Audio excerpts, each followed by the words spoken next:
Auzubillahiminash-shaytanir-rajim. Bismillahir-rahmanir-rahim. I am Manzoor Rashid from GHS Vidram.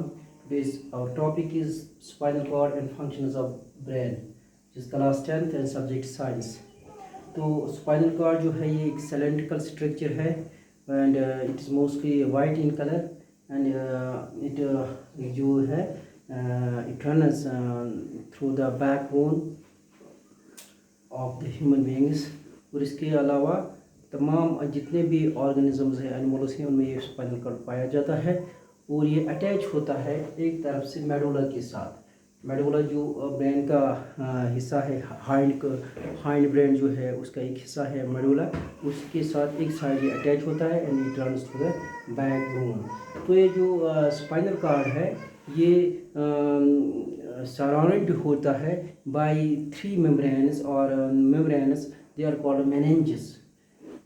इनको हम meninges कहते हैं। ये जो मेनिंजेस होते हैं ये बहुत ही स्ट्रांग होते हैं और ये किसी भी इंजरी को अगर इसको लगती है तो इसको ये बचा लेते हैं स्पाइनल कॉर्ड को। खुदा न खास्ता अगर इंजरी ज़्यादा होती है और स्पाइनल कॉर्ड कट हो जाता है, इन डैट केस की जो बॉडी है पूरी पैरालाइज होती है। जहाँ पे स्पाइनल कॉर्ड कट होता है वहाँ से नीचे जो बॉडी है पूरी पैरालाइज होती है, नर्व सिस्टम काम करना छोड़ देती है। It contains 31 pairs of nerves, जो 31 पेयर्स यानी कि 62 नर्व्स, या हम कहेंगे 31 पेयर्स, 31 पेयर्स ऑफ नर्व्स इसमें आती हैं। तो ये जो स्पाइनल कॉर्ड है it helps in coordinating carrying the reflex actions and nerve impulses from outside. और यहाँ से फिर ये मैसेज भेजता है, ये सेंसरी न्यूरॉन्स के थ्रू मैसेज हासिल करता है, वो स्पाइनल कॉर्ड्स तक पहुँच जाते हैं और वहाँ पे कुछ रिफ्लेक्स एक्शंस जो एक्शंस होती है जैसे स्नीजिंग, कॉफिंग, तो उनको ये वहीं से मैसेज भेजता है for taking actions by the muscles. तो ये 31 पेयर्स ऑफ नर्व जो है अराइज होते हैं स्पाइनल कॉर्ड से और ये मूव करते हैं ये nerves to the arms, to the chest, back and thighs and as well as legs of the body. तो स्पाइनल कॉर्ड जो है ये कैरी करता है रिफ्लेक्स एक्शंस और नर्व इम्पल्सेस। नर्व इम्पल्सेस बाहर से आती है और जो रिफ्लेक्स एक्शन उसमें जो रेस्पॉन्स मिलता है for carrying out the activity by the muscles of the body, वो स्पाइनल कॉर्ड ही कैरी करता है। इसके बाद है फंक्शंस ऑफ ब्रेन। ब्रेन के क्या क्या फंक्शंस है? ब्रेन रिसीव्स इंफॉर्मेशन, जो ब्रेन जो है ये रिसीव करता है information through sensory nerves.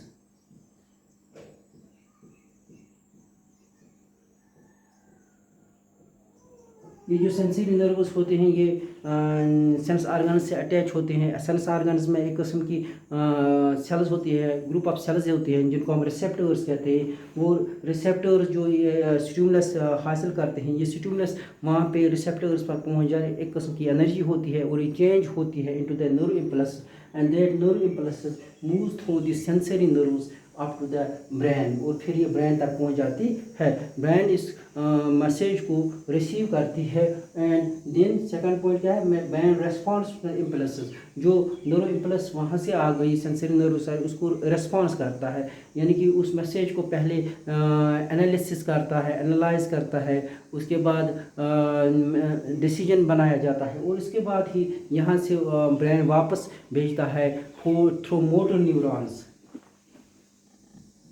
Motor neuron से मैसेज वापस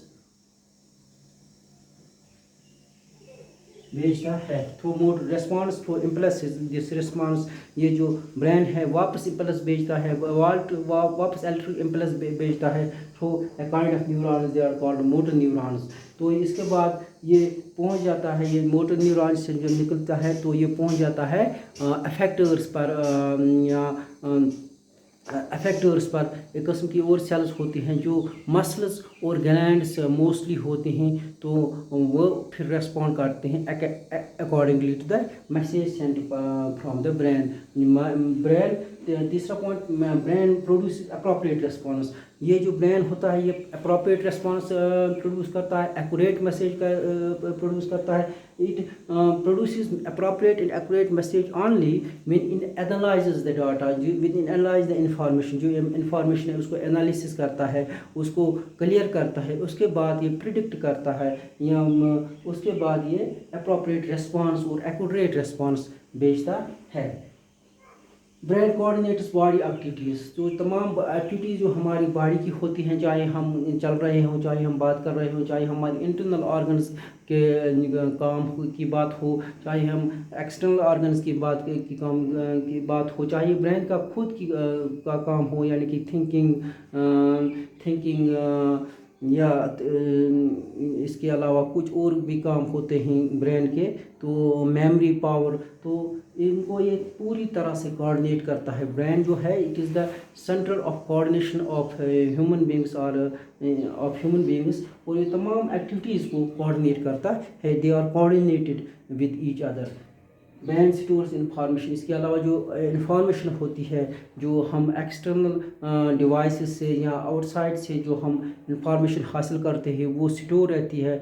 जिस तरह कंप्यूटर में स्टोर रहती है इंफॉर्मेशन, इस तरह हमारे ब्रेन के अंदर भी इंफॉर्मेशन स्टोर होती है, और अकॉर्डिंगली जिस तरह हमें फिर एक्टिवेट करना होगा या जिस तरह से हमें रेस्पॉन्ड करना होगा हम उसी तरह से रेस्पॉन्ड करते हैं। इस तरह से ये जो ब्रेन है या नर्वस सिस्टम है ये कंप्लीट होता है यहाँ पे।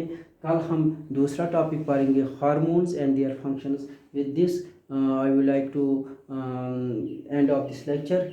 Thank you, have a nice day.